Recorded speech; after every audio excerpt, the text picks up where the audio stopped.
یسألونک عن الخمر والمیسر، چوتھا امر انتظامی،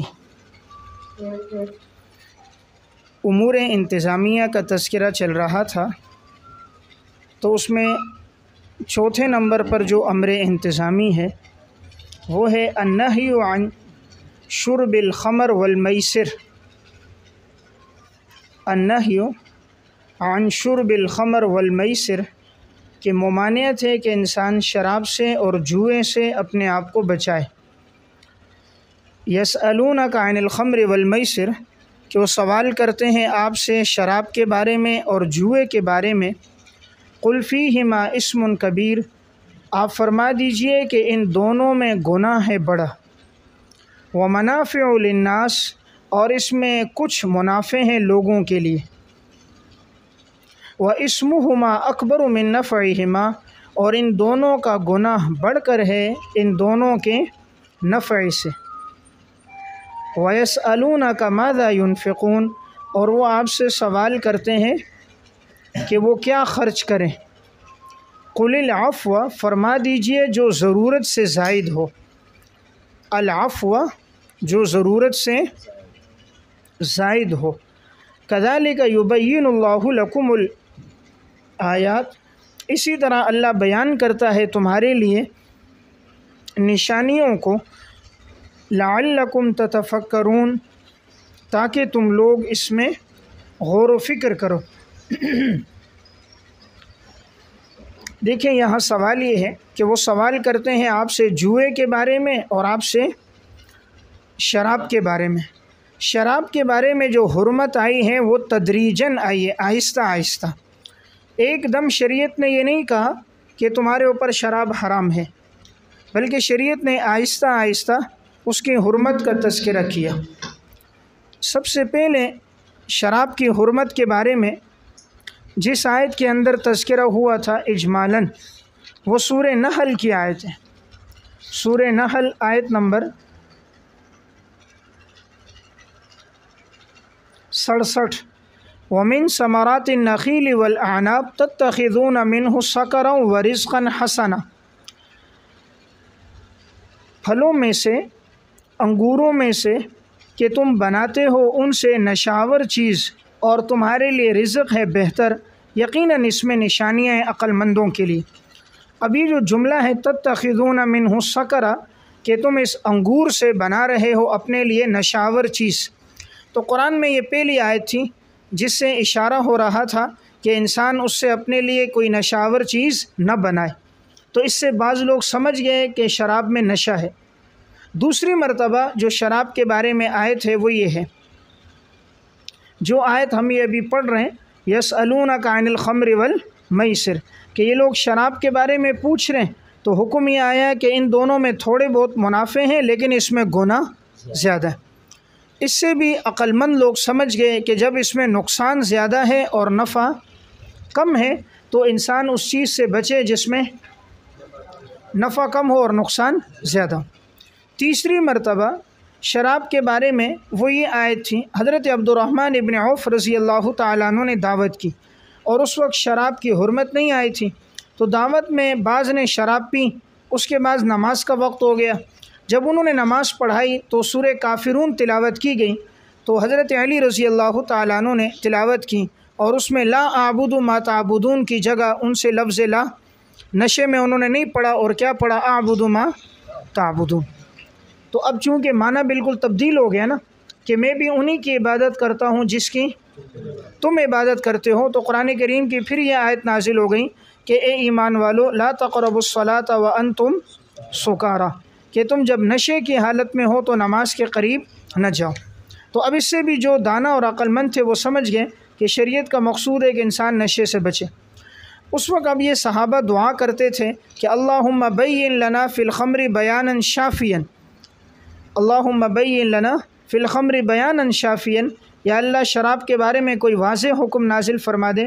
تو چوتھی مرتبہ سورہ مائدہ آیت نمبر 90، یا ایہا الذین آمنوا انما الخمر والمیسر والانصاب والازلام رجس من عمل الشیطان فاجتنبوا لعلکم تفلحون، اے ایمان والو یہ شراب، جوا اور یہ بت اور یہ قسمت کے تیر یہ سب شیطان کا عمل ہے، تم اس سے بچو تاکہ تم لوگ کامیاب ہو جاؤ۔ تو ان آیات کے اندر واضح حکم قیامت تک کے لیے آ گیا کہ اب شراب پینا حرام ہے۔ تو دیکھیں تو شراب کا حکم کس طرح آیا؟ تدریجاً آیا۔ اس کی وجہ کیا ہے؟ وجہ یہ ہے فطام العادت اشد فطام الرضاعت، فطام العادت اشد من فطام الرضاعت، عادت کا چھوڑ دینا یہ مشکل ہوتا ہے رضاعت کے چھوڑ دینے سے۔ یعنی بچہ دودھ پی رہا، اس کو دودھ پلانا چھڑوا دو، یہ آسان ہے، اور انسان کی جو عادت اور خصلت بن چکی ہو اسے چھڑا دینا مشکل ہے۔ اس لیے اسلام نے تدریجاً کہا، کیونکہ شراب پینا جاہلیت میں چلا آ رہا تھا۔ اسلام اگر ایک دم کہتا کہ شراب حرام ہے تو یہ نفس پہ بہت گراں ہوتا، اس لیے تدریجاً کہا۔ اس سے ہمیں ایک بات معلوم یہ ہو گئی، انسان اگر مثلاً دین کی طرف آ گیا، ایک ساتھی اب چلہ 4 مہینے لگا کر آیا، اب اگلے دن وہ آتے ہی ٹیلی ویژن باہر پھینک رہا ہے، LCD توڑ رہا ہے، گھر کے اندر سے ان تمام چیزوں کو نکال رہے، تو فضا خراب ہوگی۔ اس کا طریقہ یہ ہے کہ پہلے ان کی ذہن سازی کریں اور انہیں دین کی دعوت دیتا رہے، یہاں تک کہ ایسا ماحول بن جائے گا وہ سب خود کہہ دیں گے کہ اس چیز کو گھر سے نکال دو۔ تو اس لیے شریعت کے احکامات میں تدریج ہونی چاہیے، ایک دم اگر سختی ہوگی تو اس کا نقصان ہوگا۔ جب تدریجاً حکم آیا تو صحابہ کا ایسا ذہن بن گیا، شراب کی حرمت آئی تو انہوں نے شراب اس طرح گرا دی کہ مدینہ کی گلیوں میں شراب بہہ رہی تھی، انہوں نے مٹکوں کو توڑ دیا۔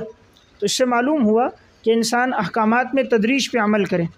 تو بہرحال وہ سوال کر رہے ہیں شراب کے بارے میں، خمر کسے کہتے ہیں؟ خامرہ یخامر مخامرتاً، یہ مشتق ہے خمر سے، خمر کہتے ہیں عقل کو ڈھانپ دینا۔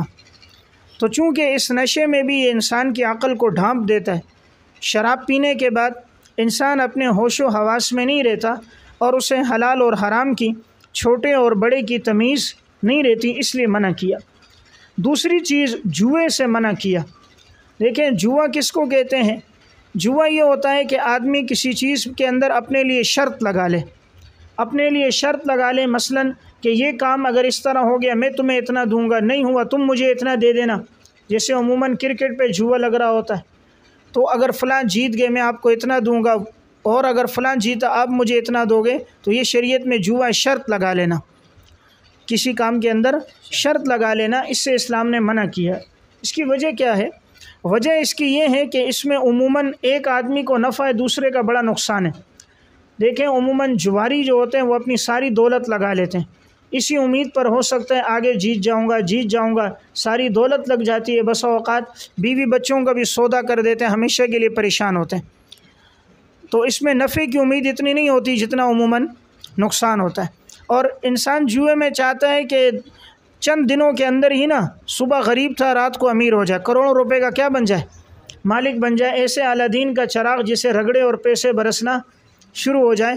تو وہ اب چاہتا ہے کہ میرے کو یہ مال حاصل ہو، اور اس کے لیے جوا کھیلتا ہے تاکہ راتوں رات کیا ہو جاؤں، امیر ہو جاؤں۔ شریعت چاہتی ہے حلال کی کمائی ہو۔ جو جوئے سے مال آتا ہے پھر وہ لگتا بھی حرام کے راستوں میں۔ جب انسان خود پسینہ نکال کے کماتا ہے تو پھر اس مال کا استعمال بھی ٹھیک کرتا ہے، اور جب مال حرام کے راستے سے آتا ہے تو وہ لگتا بھی حرام کے راستوں میں ہے، اس لیے شریعت نے جوئے سے منع کیا۔ قل فیہما اسم کبیر، فرما دیجئے ان دونوں کے اندر گناہ ہے بڑا، ان دونوں میں بڑا گناہ ہے، ومنافع للناس، اور اس میں لوگوں کے لیے منافع بھی ہیں۔ اب کچھ منافع بھی ہیں، مثلاً شروع میں جب شراب حرام نہیں تھی لوگ شراب کو بیچتے تھے، نفع حاصل ہوتا، شراب کی خرید و فروخت سے نفع ملتا۔ اسی طرح لوگ کہتے جی ہم شراب پی رہے ہیں تو ہمارے جسم میں وقتی طور پہ توانائی آ رہی ہے، وقتی طور پہ ہمارے جسم کے اندر قوت آ رہی ہے۔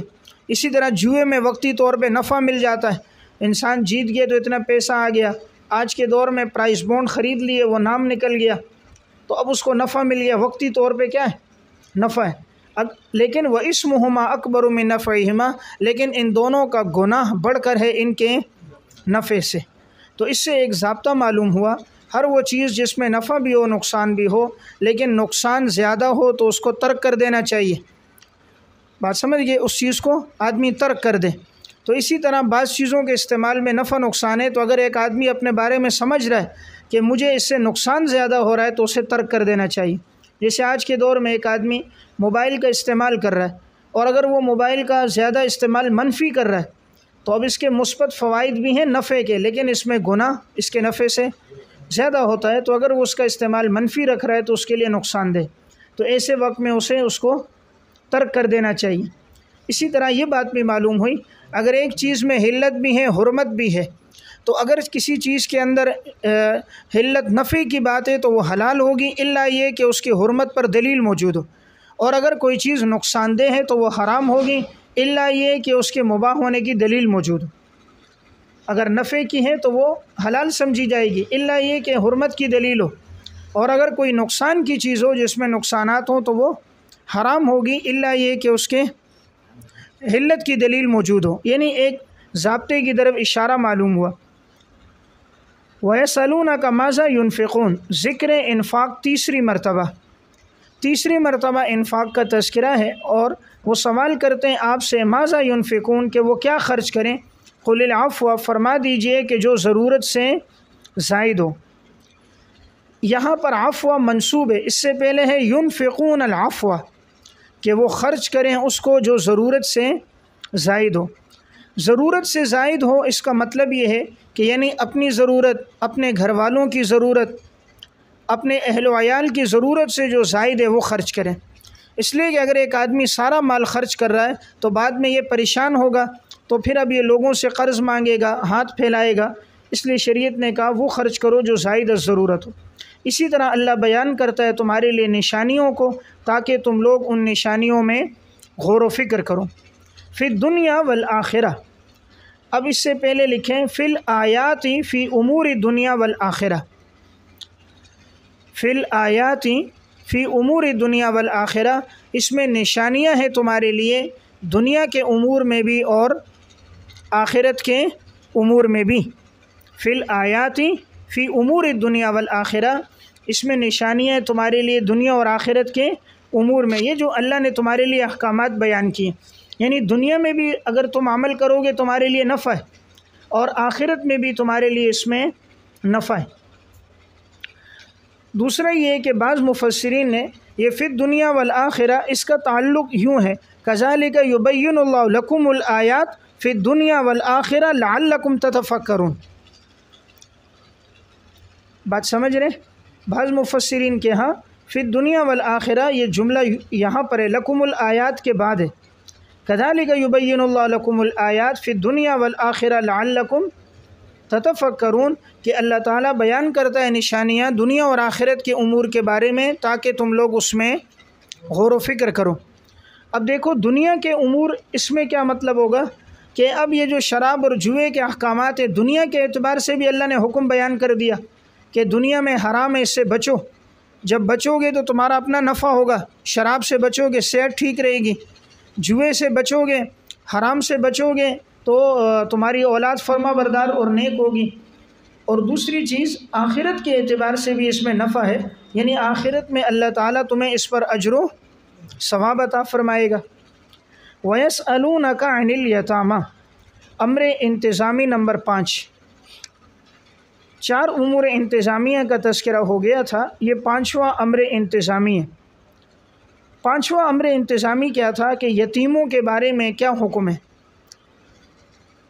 وَيَسْأَلُونَكَ عَنِ الْيَتَامَى، وہ سوال کرتے ہیں آپ سے یتیموں کے بارے میں، قُلْ إِصْلَاحٌ لَهُمْ خَيْرٌ، فرما دیجئے کہ اصلاح کرنا ان کے درمیان بہتر ہے۔ وَإِن تُخَالِطُوهُمْ، اور اگر تم ان کو اپنے ساتھ ملا لو، اگر تم ان کو اپنے ساتھ ملا لو، فَإِخْوَانُكُمْ، تو پس یہ تمہارے بھائی ہیں۔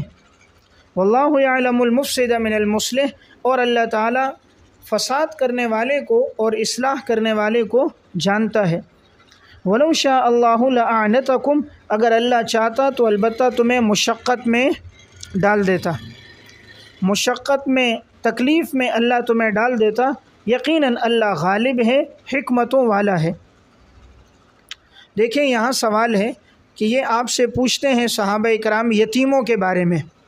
قرآن کریم میں جب یہ آیت نازل ہوئی نا کہ ان الذین یأکلون اموال الیتامی ظلما انما یأکلون فی بطونہم نارا، جب کوئی آدمی یتیم کا مال کھائے گا تو وہ گویا اپنے پیٹ میں آگ کو لے کر جا رہا ہے۔ تو جب یتیموں کے بارے میں احکامات بیان ہوئے تو صحابہ اکرام پھر بڑے بچنے لگے۔ اب اس میں بڑی مشکلات تھی، یتیم کے مال میں سے اس کے لیے الگ کھانا بناؤ، اس کا لباس الگ کرو، اس کا رہن سہن الگ، اس کی ہر چیز الگ الگ، تو اب اس میں بہت مشکل پڑ رہی تھی۔ تو اللہ تعالیٰ نے اب آسانی کر دی کہ نہیں، تم یتیم کے مال کو اپنے مال کے ساتھ ملا سکتے ہو، البتہ اس کا حکم یہ ہے کہ اندازہ کیا جائے گا کہ یتیم کتنا کھاتا ہے اتنا اس کے مال میں سے لیے جائے، اور اپنے بیوی بچے اور اپنا کتنا ہے اتنا مال بیچ میں شامل کیے جائے، تاکہ ایک ساتھ پکے اور اس میں یتیم بھی کھائے دیگر بھی کھائیں۔ تو اب معاملے میں کیا ہو گئی؟ آسانی ہو گئی۔ تو فرما دیجئے اصلاح لہم خیر، اصلاح کرنا ان کے درمیان یہ بہتر ہے۔ وَإِن تُخَالِطُوهُمْ، اگر تم ان کو اپنے ساتھ ملا لو تو یہ تمہارے بھائی ہیں، بھائی ہیں ایمانی اعتبار سے نا، انما المؤمنون اخوہ، تمام مسلمان بھائی ہیں، تو وہ یتیم بھی تمہارے پاس ہے تو تم بھی اس کو اپنا کیا سمجھو؟ بھائی سمجھو۔ تو یا یہ کہ نمبر 2 یہاں بھائی جو کہا گیا وہ بعض نے اس کو نسبی اعتبار سے کہ گویا تم اس کو بمنزل اپنے بیٹے کے اور بھائی کے سمجھو، جس طرح انسان اپنے بیٹے اور بھائی کے ساتھ حسن سلوک کرتا ہے تم ان کے مال کو بھی اپنے بیٹے اور بھائی کا مال سمجھو۔ اللہ تعالیٰ جانتا ہے مفسد کون ہے اور مصلح کون ہے۔ یہ جملہ اس کو سمجھیں کہ یہاں اللہ فرما رہے ہیں کہ کس کی نیت فساد کی ہے اور کس کی نیت اصلاح کی ہے، اللہ کو تو پتہ ہے۔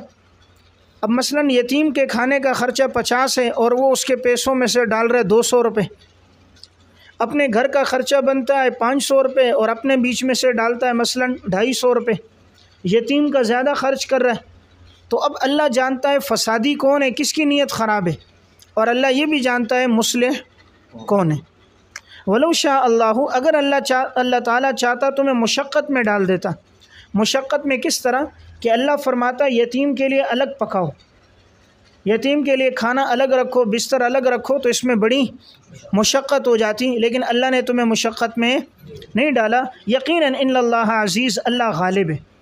اللہ جو حکم دے رہا ہے کہ تم ان کو ملا کر کھاؤ تو اللہ غالب ہے، اللہ یہ تمہیں حکم دے رہا ہے۔ کیوں حکم دے رہا ہے؟ وہ حکیم ہے، اس کے ہر کام میں حکمت ہے۔ تو حکمت کیا ہے؟ تاکہ تم مشقت میں نہ پڑو۔ وَلَا تَنْكِحُوا الْمُشْرِكَاتِ، امر انتظامی نمبر 6، وَلَا تَنْكِحُوا الْمُشْرِكَاتِ، اور تم نہ نکاح کرو مشرک عورتوں سے، حتیٰ یؤمنن، یہاں تک کہ وہ عورتیں ایمان لے کر آئیں۔ وَلَأَمَةٌ مُؤْمِنَةٌ خَيْرٌ مِّن مُشْرِكَةٍ، مومن باندی یہ بہتر ہے مشرک باندی سے۔ وَلَوْ أَعْجَبَتْكُمْ، اگرچہ وہ تمہیں پسند آئے، بھلی لگے، پسند آئے۔ وَلَا تُنْكِحُوا الْمُشْرِكِينَ، اور نہ نکاح میں دو مسلمان عورتیں مشرک مردوں کے۔ ترجمہ لکھ لیں، وَلَا تُنْكِحُوا الْمُشْرِكِينَ، اور نہ نکاح میں دو مسلمان عورتیں مشرک مردوں کے، حتیٰ یؤمنوا، یہاں تک کہ وہ ایمان لے کر آئیں۔ وَلَعَبْدٌ مُؤْمِنٌ خَيْرٌ مِّن مُشْرِكٍ، اور مومن بندہ بہتر ہے مشرک سے۔ وَلَوْ أَعْجَبَكُمْ، اگرچہ وہ تمہیں پسند آئے۔ أُولَئِكَ يَدْعُونَ إِلَى النَّارِ، اور وہ پکارتے ہیں، بلاتے ہیں تمہیں جہنم کی طرف۔ اولئک کے نیچے مشرک، اور یہ مشرک تمہیں بلاتے ہیں جہنم کی طرف، اور اللہ تمہیں پکارتا ہے جنت کی طرف، والمغفرتی، اور بخشش کی طرف۔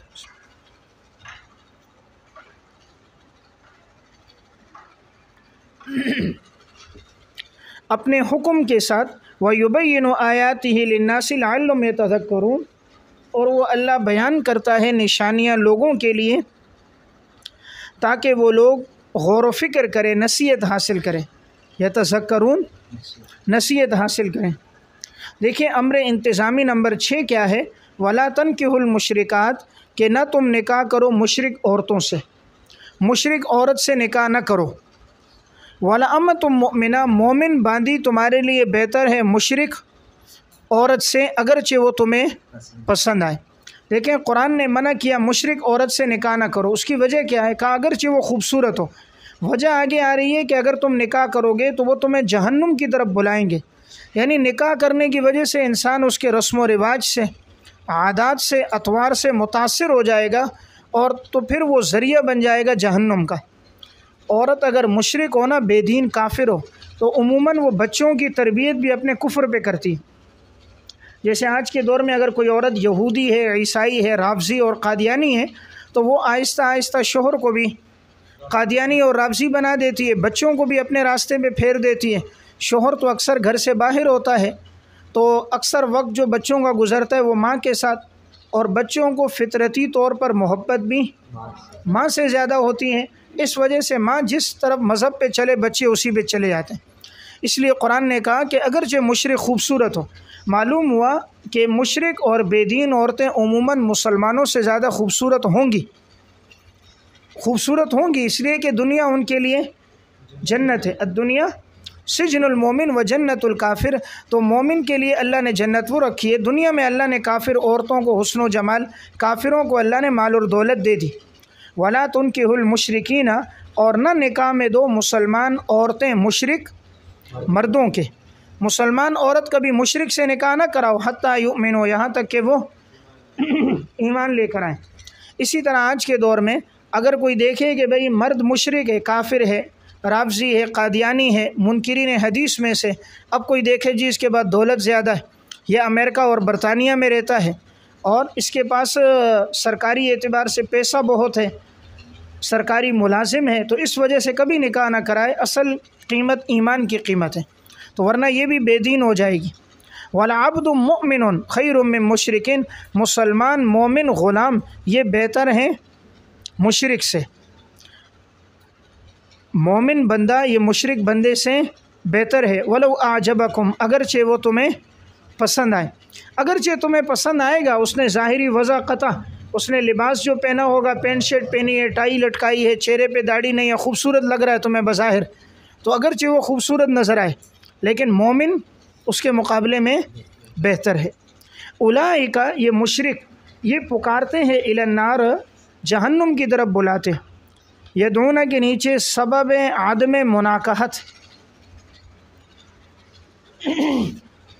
سبب عدم مناکحت، نکاح نہ کرنے کا سبب کہ یہ تمہیں پکاریں گے جہنم کی طرف، اور اللہ تمہیں پکارتا ہے، بلاتا ہے جنت کی طرف اور گناہوں سے بخشش کی طرف۔ میں نے آپ کو بتا دیا کیسے جہنم کی طرف بلا رہے، کہ جب عورت مشرک ہوگی تو انسان اس کے ساتھ رہن سہن کی وجہ سے وہ بھی مشرک بن جائے گا، اولاد بھی مشرک بن جائے گی، اور ان کی صحبت کی وجہ سے کفر کی طرف اس کا میلان بڑھ جائے گا۔ اللہ تعالیٰ بیان کرتا ہے اپنی نشانیوں کو ایسے لوگوں کے لیے جو غور و فکر کرتے ہیں۔ وَيَسْأَلُونَكَ عَنِ الْمَحِيضِ، امر انتظامی نمبر 7،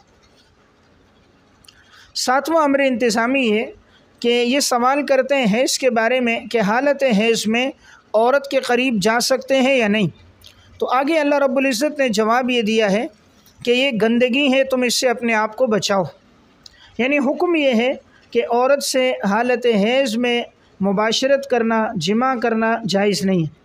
قریب تو آدمی ہو سکتا ہے، بوسو کنار کر سکتا ہے، لیکن جماع نہیں کر سکتا۔ استمتاع اگر ما فوق الازار ہو تو جائز ہے، ما تحت الازار جائز نہیں۔ بات سمجھ رہے ہو؟ اگر استمتاع ہو، اور یہ استمتاع اگر وہ ناف سے لے کر گھٹنوں تک استمتاع ما فوق الازار لینا چاہ رہا ہے اور بوسوں کنار کرنا چاہ رہا ہے تو کر سکتا ہے، ما تحت الازار درست نہیں ہے، اور اسی طرح جماع جائز نہیں ہے۔ دیکھیں اسلام میں اعتدال ہے، یہود اور نصارہ کے مذہب میں افراط تفرید تھی، یہودیوں میں عورت کو حیض آ جاتا تو بڑی نفرت، نہ اس کے ہاتھ کا پکا ہوا کھاتے تھے، نہ قریب جاتے تھے، بلکہ گھر سے نکال کر ایک بند کمرہ ہوتا وہاں اس کو چھوڑ دیتے، جب تک وہ حیض کی حالت میں اسی بند کمرے میں ہوتی، روٹی ہوتی تو وہیں کھڑکی سے پھینک دیتے، وہیں کھانا، وہیں پینا، وہیں قضائے حاجت، اور اس کے بعد اس کو نکالتے۔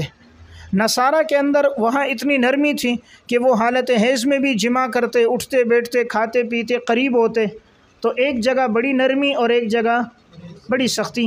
اسلام نے اعتدال بتایا، اسلام نے کہا اس کے ہاتھ کا پکا ہوا کھا تو سکتے ہو کیونکہ ہاتھوں میں کوئی نجاست نہیں ہے، ساتھ بھی رکھ سکتے ہو، صرف یہ ہے کہ جو مقام نجس ہے وہاں سے استمتاع نہیں کر سکتے، یعنی مباشرت منع۔ تو اسلام میں کیا آیا؟ اعتدال۔ دوسری بات، اسلام میں کتنی عورتوں کے حقوق ہیں۔ یہی جو یہودی آج اسلام پہ اعتراض کر رہے ہیں، ان کے اپنے مسلک میں تو تھا عورت کو گھر سے نکال دو، اور عورت کی عدت جب ہوتی 1 سال تک، شوہر مر جاتا 1 سال تک اس کو یہ بند کمرے میں رکھتے تھے، اور یہاں تک کہ اس کمرے میں جب خوب غلاظت اور گندگی جمع ہو جاتی پھر ایک پرندے کو اندر کرتے، اگر وہ پرندہ ادھر لے جا کر معاذ اللہ عورت کی شرمگاہ کے قریب اگر وہ بدبو کی وجہ سے مر جاتا تو کہتے اس نے اپنی عدت اچھی گزاری، اس نے اپنی عدت اچھی گزاری ہے، اور اگر ایسا نہیں ہوتا تو کہتے اس کو عدت میں رکھو۔ پھر عدت گزارنے کے بعد عورت کے سر پر مینگنیوں کا ایک ٹوکرا رکھا جاتا اور اسے گدھے پر بٹھاتے، اور پھر بچے پیچھے آوازیں دیتے، اور وہ عورتیں سارے راستے میں گدھے کی وہ مینگنیاں اور اونٹنی کی پھینکتی رہتی، پورے علاقے میں چکر لگتا، تب اس کی عدت پوری ہوتی تھی۔ اسلام نے کتنا حق عورت کو دیا، کہا کہ ماں ہے تو قدموں کے نیچے جنت ہے، اور بیوی ہے تو بہترین وہ ہے جو حسن سلوک کرے، بیٹی اور بہن ہے تو 2 کی پرورش کرے، اور جنت میں میرے ساتھ یوں ہوگا جیسے ہاتھ کی 2 انگلیاں۔ تو بہرحال اسلام نے ایک بڑا مقام دیا۔ تو میں عرض کر رہا تھا یہاں بھی اسلام نے اعتدال بتایا کہ بقیہ تو فائدہ لیا جا سکتا ہے، البتہ جمع جائز نہیں۔ وَيَسْأَلُونَكَ عَنِ الْمَحِيضِ، وہ سوال کرتے ہیں آپ سے حالت، ترجمہ تو ہوگا حیض کے بارے میں، سوال کرتے ہیں حیض کے بارے میں۔ محیض جو ہے نا یہ مصدر میمی ہے، اس کا معنی ہے سیلان، بہنا، چونکہ حاضہ یحیض بہنا تو عورت سے بھی حیض کی حالت میں خون بہتا ہے۔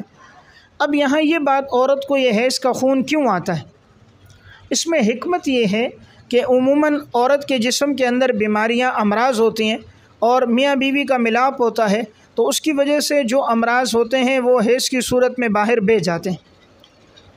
حیض کی خون کی صورت میں اللہ تعالیٰ اس کے ذریعے سے عورت کی بیماریاں، تکلیفوں کو ختم کر دیتا ہے، اس لیے جسے حیض آتا ہے وہ عورت تندرست رہتی ہے۔ حیض نہیں آتا جسم پہ موٹاپا ہو جاتا ہے، جسم پھیل جاتا ہے، عورت بیماریوں میں مبتلا ہو جاتی ہے، تو اللہ نے اس کی صحت کے لیے رکھا، یہ ایک تندرستی کا اس کے لیے مدار۔ پھر جب حمل ٹھہر جاتا ہے تو وہی خون بچے کی پیدائش کا ذریعہ بن جاتا ہے، اسی خون سے بچے کی نشو و نما ہوتی، بچہ جو ماں کے پیٹ میں ہوتا ہے تو اللہ تعالیٰ پھر اسی خون کو اس کی پیدائش کا ذریعہ بنا دیتا ہے۔ اللہ کی قدرت ہے، یخلقکم فی بطون امہاتکم خلقا من بعد خلق فی ظلمات 3 کہ اللہ 3 اندھیروں میں پیدا کرتا ہے۔ تو یہ اللہ نے اپنی گویا کہ قدرت کے ساتھ اللہ وہاں بچے کی پیدائش کر رہا ہے، اور اس خون کو اس کی غذا اللہ بنا رہا ہے۔ قل هو اذن، فرما دیجئے وہ تو گندگی ہے، حالت حیض یہ تو گندگی ہے، جب گندگی ہے تو فاعتزلوا النساء فی المحیض، پس تم دور رہو عورتوں سے حیض کی حالت میں۔ ولا تقربوہن، اور تم ان کے قریب نہ جاؤ، حتی یطہرن، یہاں تک کہ وہ پاک ہو جائیں۔ فَإِذَا تَطَهَّرْنَ، پس جب وہ خوب پاک ہو جائیں، ترجمہ خوب پاک ہو جائیں، تطہرن، کثرت الالفاظ تدل علی کثرت المعانی، تو یہاں معنی ہوگا جب وہ خوب پاک ہو جائیں، فَأْتُوهُنَّ مِنْ حَيْثُ أَمَرَكُمُ اللَّهُ، پس تم آؤ جہاں سے اللہ نے تمہیں حکم دیا ہے۔ یقیناً اللہ توبہ کرنے والوں کو اور اللہ تعالیٰ پاک صاف رہنے والوں کو پسند کرتا ہے۔ دیکھیں یہاں پر کہا کہ تم عورتوں سے حیض کی حالت میں دور رہو یعنی جمع نہ کرو۔ یہ مطلب نہیں کہ ایک ساتھ سو نہیں سکتے، ایک بسترے پہ تو سو سکتے ہیں، جمع نہیں کر سکتے، اور تم ان کے قریب نہ جانا یہاں تک کہ وہ پاک ہو جائیں۔ اب پاک ہو جائیں یعنی حیض کی مدت پوری ہو جائے۔ اب ہر عورت کی عادت ہوتی ہے 6 دن، کسی کی 7 دن، تو جب عورت کی عادت پوری ہو جائے، 7 دن گزر جائیں تو اب وہ پاک ہو گئی۔ جب پاک ہو گئی تو اب قرآن کہتا ہے اذا تطہرنا، جب خوب پاک ہو جائے، یعنی اب غسل بھی کر لے۔ خوب پاک کس طرح؟ غسل کر لے۔ جب غسل کر لے فَأْتُوهُنَّ مِنْ حَيْثُ أَمَرَكُمُ اللَّهُ، اب تم آؤ جہاں سے اللہ نے حکم دیا۔ اللہ نے کہاں سے حکم دیا؟ قبل سے، اگلے راستے سے۔ پچھلے راستے میں جمع کرنا جائز نہیں، وہ گناہ کبیرہ ہے۔ تو آگے بات آ رہی ہے کہ موضع قبل جو ہے یہ حرص ہے، اور موضع دبر جو ہے یہ فرض ہے، تو اس لیے شریعت نے حکم دیا حرص اپنی کھیتی کے مقام میں آؤ، تو جہاں سے اللہ نے حکم دیا۔ تو خوب پاک ہونا کیا مطلب؟ غسل کر دیں، اور اگر اس کی مدت پوری ہو گئی، مثلاً یہ ہے کہ 10 دن ہے، اب 10 دن پورے ہونے کے بعد آپ نے ایک مسئلہ پڑھا ہے کہ اگر ایک نماز کا وقت گزر جاتا ہے اور عورت کی مدت پوری ہو گئی تب بھی جماع تو کیا جا سکتا ہے، لیکن بہتر کیا ہے کہ وہ غسل کر لے، پاکی کے اندر وہ آئے۔ اور کہاں سے آنا ہے؟ فَأْتُوهُنَّ، جہاں سے اللہ نے تمہیں حکم دیا، اور اللہ نے حکم دیا قبول کا، اللہ نے حکم دیا قبول، جو موضع ہر سے۔ یقیناً اللہ توبہ کرنے والوں کو پسند کرتا ہے۔ اس جملے کا مطلب یہ ہے اگر گناہ ہو جائے، یعنی انسان حالت حیض میں اگر جماع کر دے، حالت حیض میں مباشرت سے منع کیا گیا تھا، لیکن اگر انسان سے گناہ ہو گیا تو اللہ تعالیٰ توبہ کو قبول کرنے والا ہے، وہ توبہ کر دے اللہ گناہ کو معاف کر دے گا۔ وَيُحِبُّ الْمُتَطَہِّرِينَ، اور اللہ پاک رہنے والوں کو پسند کرتا ہے۔ یہ اشارہ ہے کہ تم حالت حیض میں قریب نہ جاؤ، مباشرت نہ کرو، بلکہ عورت جب غسل کر کے پاک ہو جائے تب قریب جاؤ، اس لیے کہ اللہ خود بھی پاک ہے اور پاک لوگوں کو پسند کرتا ہے۔ نساؤکم حرث لکم، تمہاری عورتیں کھیتی ہیں تمہارے لیے، حرث کھیتی ہیں تمہارے لیے، بمنزلہ کھیت کے ہیں۔ فاتو حرثکم انا شئتم، پس تم آؤ اپنی کھیتی میں جس طرح تم چاہو۔ انا بمانے کیفا کے، جیسے تم چاہو، بمانے اینا کے نہیں ہے، بمانے اینا کے نہیں بلکہ کیفا کے۔ انا کے بعد عموماً جب فعل آ جائے تو یہ کیفا کے معنی میں ہوتا ہے، تو یہاں بھی یہ کیفا کے معنی میں ہے، تو مراد کیفیت ہے۔ کیفیت کیا؟ یعنی جس طرح تم اپنی کھیتی میں آؤ، کھڑے ہو کر ہو، بیٹھ کے ہو، لیٹ کر ہو، جس کیفیت میں ہو تمہارے لیے درست ہے۔ لیکن اینا کے معنی میں نہیں ہے جہاں سے چاہو، تو پھر جہاں کا مطلب ہوگا کہ موضع دبر میں بھی جماع درست ہو، حالانکہ وہ تو جائز نہیں ہے، تو شریعت نے منع کیا، اور بڑے سخت الفاظ میں وعید آئی ہیں کہ آپ صلی اللہ علیہ وسلم نے فرمایا کہ اس شخص نے محمد صلی اللہ علیہ وسلم پہ جو نازل ہوا انکار کر دیا جو اپنی عورت کے پاس اس کے مقام فرض سے آئے، تو گویا جو آدمی وہاں سے آئے اور لواطت کریں تو اس نے محمد صلی اللہ علیہ وسلم پہ جو نازل ہوا اس کا انکار کر دیا تو یہ بڑا گناہ کبیرہ ہے۔ تو بہرحال تم جس طرح چاہو آ سکتے ہو۔ یہ جملہ اس لیے تھا، یہود کے ہاں ایک بات مشہور تھی کہ اگر کوئی آدمی اپنی بیوی سے جماع کرے، دبر میں نہیں قبول میں جماع کرے اور وہ دبر کے راستے سے کرے، تو وہ لوگ یہود یہ کہتے تھے کہ بچہ بھینگا پیدا ہوتا ہے، اس طرح نہیں کرنا چاہیے۔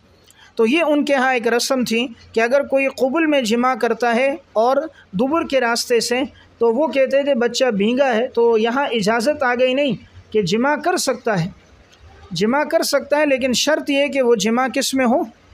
قبول کے راستے میں ہو، دبر میں نہ ہو، ورنہ وہ گناہ گار ہوگا۔ کیفیت کی اجازت ہے، کیفیت تو درست ہے لیکن بمانے اینا نہیں ہے۔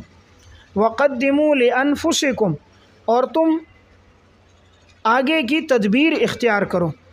ایک ترجمہ یہ ہے کہ تم آگے کی تدبیر اختیار کرو، اس صورت میں مطلب ہوگا کہ تم اپنے آپ کو قبول کے راستے میں مقدم رکھو، دبر سے اپنے آپ کو بچاؤ۔ دوسرا ترجمہ یہ ہے کہ تم آگے بھیجو اپنے لیے نیک عمل، وقدموا، تم آگے بھیجو اپنے نفسوں کے لیے نیک عمل، نیک عمل تم اپنے نفسوں کے لیے آگے بھیجو۔ یہ اشارہ اس طرف ہوگا کہ اس سے جو اولاد حاصل ہوگی نا، کیونکہ یہ تو موضع ہر سے، تو جب اس سے نیک صالح اولاد ہوگی تو یہ تمہارے لیے آگے عمل کا ذریعہ بنے گی، صدقہ جاریہ ہوگی۔ تو جب صدقہ جاریہ بنے گی، انسان نہیں بھی ہوگا تو اولاد اس کے لیے ثواب کا سلسلہ جاری رہے گا، تو اس طرف اشارہ ہوگا۔ بات سمجھ رہے ہیں؟ قدموا لانفسکم، یہ تو مطلب ہے تم آگے کی تدبیر اختیار کرو، یعنی موضع فرض سے بچو، حرص میں آؤ، اور یا تم آگے بھیجو نیک عمل، یہ اشارہ ہوگا کہ موضع حرص میں آنے سے اولاد اگر حاصل ہو تو نیت اس سے اچھی ہو اور نیک ہو تو وہ تمہارے لیے صدقہ جاریہ بنے گی۔ اور وقدموا لانفسکم، تم آگے بھیجو اپنے نفسوں کے لیے، اس میں اشارہ اس طرف ہے نیک اعمال کرو۔ یہ نہیں کہ اب شادی ہو گئی تو اسی لذت میں پڑ گئے، صبح و شام ایک ہی کام ہے۔ اور کسی سے پوچھا بھائی کتنے بچے ہیں، کہا جی 16 بچے ہیں، والد صاحب کیا کرتے ہیں؟ کہا یہی کام کرتے ہیں. ہاں تو وقدموا لانفسکم، اس میں اشارہ اس طرف بھی ہے کہ اپنے نفسوں کے لیے نیک اعمال بھی آگے بھیجو، یعنی لذت تو ہو لیکن مقصود آخرت کی طرف توجہ بھی ہو، انسان زندگی کا مقصد نیک اعمال کو بنائے. تو میں نے آپ کو 3 یہاں پر وضاحتیں کر دیں. واتقوا اللہ، اور تم اللہ سے ڈرو. واعلموا، اور جان لو، انکم ملاقوہ، یقیناً تم ملاقات کرنے والے ہو اللہ سے. ملاقوہ، ملاقات کرنے والے ہو، ملنے والے ہو اللہ سے. وبشر المومنین، اور بشارت دے دو ایمان والوں کو، خوشخبری دو. یعنی تم نے اللہ سے جب ملنا ہے تو اللہ تعالیٰ تمہیں نیک اعمال کا بدلہ دے گا. تو اب نیک اعمال کا بدلہ کن کو ملے گا؟ ایمان والوں کو، اس لیے ان کو خوشخبری دے دو. یہاں ایک بات سمجھیں کہ لفظ کیا آیا؟ حرص. اس سے پتہ چلا نکاح کا مقصد صرف لذت حاصل کرنا نہیں ہے، نکاح کا مقصد نیک صالح اولاد ہے. شریعت نے دیکھیں تشبیہ دی ہے کھیتی کے ساتھ. کھیتی میں انسان بیج ڈالتا ہے نا، تو پھر اس سے فصل اگتی ہے، اور وہ فصل جب لہلہاتی ہے تو کسان خوش ہوتا ہے، اپنی فصل میں آتا ہے. تو جب اللہ اولاد لے گا، اولاد نیک صالح ہوگی، بچہ ہو مصلی پہ کھڑے ہو کر اللہ کا قرآن سنا رہا ہو، بیٹا ہو ممبر پر بیٹھ کر دعوت دے رہا ہو، دین کی تبلیغ کر رہا ہو، ہدایت کا ذریعہ بن جائے. تو جیسے کسان اپنے کھیت کو دیکھ کر خوش ہوتا ہے، تو والدین پھر اپنی اولاد کو دیکھ کر خوش ہوتے ہیں. تو جس طرح کھیت کو کاٹ کر بیچنے سے نفع ملتا ہے، والدین کے دنیا سے جانے کے بعد اولاد نیک صدقہ جاریہ بن کر ان کے لیے نفع کا ذریعہ ہے. تو معلوم ہوا نکاح کا مقصد نیک صالح اولاد ہے، نکاح کا مقصد صرف لذت نہیں. یہاں ان پہ بھی رد ہے جو کہتے ہیں بچے 2 ہی اچھے، بچے 2 ہی اچھے. قرآن کہہ رہا ہے یہ کھیتی ہے، کھیتی میں انسان بیج ڈالے، جتنا بیج ڈالتا رہے گا اتنی فصل آئے گی. تو بچے 2 اچھے کا مطلب ہے زیادہ بیج نہ ڈالو اس کی، صرف نکاح لذت کے لیے. نکاح تو لذت کے لیے نہیں ہے، نکاح تو نیک صالح اولاد کے حصول کے لیے. اسی لیے آپ صلی اللہ علیہ وسلم نے فرمایا تزوجوا الودود الولود فانی مکاثر بکم الامم. ایسی عورت سے نکاح کرو جو محبت کرنے والی ہو، زیادہ بچے جننے والی ہو، تو میں قیامت کے دن تاکہ اپنی امت کی کثرت پہ فخر کروں. اس لیے بچے جتنے کثیر ہوں گے، زیادہ ہوں گے، وہ صدقہ جاریہ بنیں گے، مستقبل کا سہارا بنیں گے. بچے 2 ہوں اور دونوں نافرمان ہو گئے، پھر بچے 2 تھے، ایک امریکہ چلا گیا، دوسرا برطانیہ گیا. اب بوڑھے ماں باپ کدھر جائیں؟ وہ اولڈ ہوم میں جائیں، وہ بوڑھوں کے لیے جگہ بنی ہے وہاں جائیں. 2 بچے تھے، ایک بیٹی اور ایک بیٹا. بیٹی کی شادی ہو گئی اور بیٹا جو ہے وہ بہو ایسی آ گئی، وہ بد اخلاق، وہ بیٹے کو لے کر چلی گئی. اب ان بوڑھوں کا اسباب کے درجے میں کون سہارا بنے گا؟ بچے 2 تھے، ایکسیڈنٹ ہوئے، دونوں کا انتقال ہو گیا، یا ایک کا انتقال ہو گیا، دوسرا بچہ معذور ہو گیا. اب ماں باپ کے لیے سہارا کون بنیں گے؟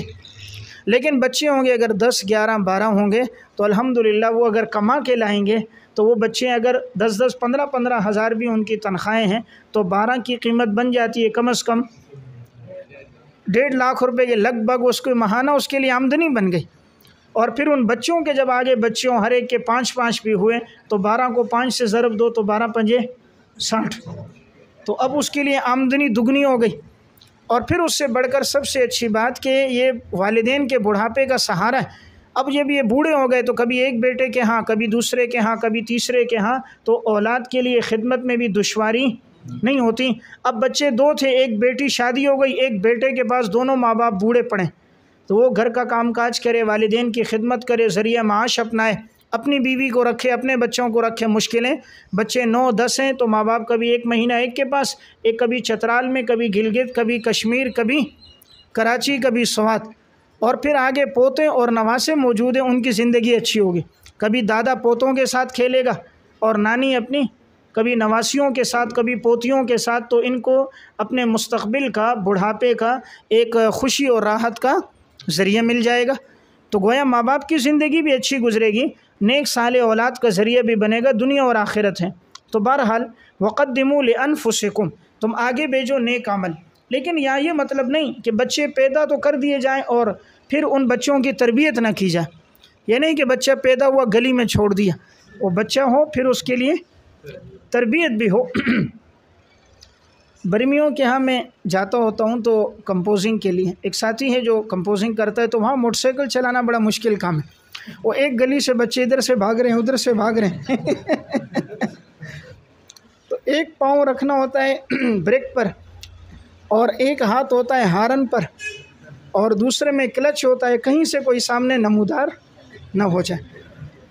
تو بچے کثرت سے ہونا بہتر ہے، لیکن ان کی تربیت بھی ہو۔ اگر تربیت کی کمی ہو رہی ہے تو وہاں پر آدمی درمیان میں وقفہ کرنا چاہے تو اس کی اجازت ہے۔ وَلَا تَجْعَلُوا اللَّهَ عُرْضَةً لِأَيْمَانِكُمْ، اور تم مت بناؤ اللہ کے نام کو، تم مت بناؤ اللہ کے نام کو آڑ، لِأَيْمَانِكُمْ، اپنی قسموں کے لیے۔ اللہ کے نام کو تم اپنی قسموں کے لیے آڑ نہ بناؤ۔ ان تبروا وتتقوا، یہاں پر لا معذوف ہے، اشارہ اس طرف ہے اس بات سے کہ تم نیکی نہیں کرو گے اور تم تقوی اختیار نہیں کرو گے اور تم صلح نہیں کرو گے لوگوں کے درمیان۔ اللہ سننے والا ہے، جاننے والا ہے۔